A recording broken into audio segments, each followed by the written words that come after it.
At the point where my own memories begin, I felt a hard knock to the jaw. My head flashed with a dull, steady throb, and I wobbled to regain my composure. I took my first tentative steps with my eyes closed, and my mother's eyes shone with tears. Perhaps she blamed herself. They had poured all their lingering hopes into my success. In return, I occupied the place where their dreams had been. That was all. I was different, after all, potentially suspect. A big yellow dog with a baleful howl, with the body of a man and well-defined thoughts. Tough, unpredictable, ugly. A radiation victim, maybe. Whatever the reason, I knew only that it was too late for explanations. I went into the bathroom and stood in front of the mirror, naked, and wondered if something was wrong with me. I wonder sometimes how long I might have stayed there in painful silence, trying to reconcile the world as I had found it with the terms of my birth. "You have me to thank for your eyebrows," she said. "But your brains, your character, I know neither their origins nor their consequences."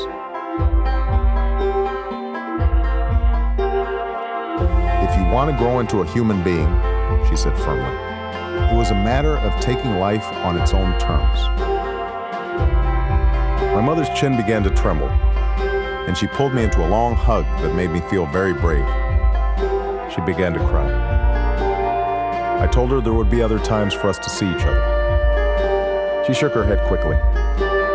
"No, it's a harder choice than that," she said, and she bit down on her lip.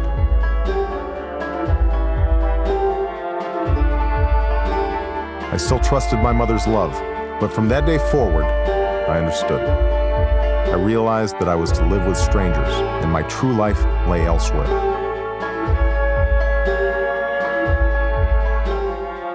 I listened to crickets chirp under the moonlight until she disappeared from sight, walking down an empty road.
The alchemy of the city, places and faces changed and changing, becoming the emotions and seeing feelings in every line and join, of flesh and texture, placing hope aside and instead being the seat of experience, languages and eyes blending into the sense of benevolent wonder. Beggars are royalty, with their foreign ambitions brought home. Bless them all. I take trains, not knowing where they are going. I see people I know in strangers. Every sister and brother can be mine, and I theirs. We have nothing but eternal promise. Sunday is not one day, but every day, even when it is cloudy. Don't fake it with thought. The instrument of time is buried deep in the head. With kindness and the touch of a servant, you may enter paradise. Leave behind the desire and loss of thinking when you join with the cosmic body of mankind. Step outside culture and make the stars your wayfare. Can this be truth? Not while you are wondering. Lift the body in song, still the mind in dance. Division of labor. It marks, holds out for the hope of expression. The production,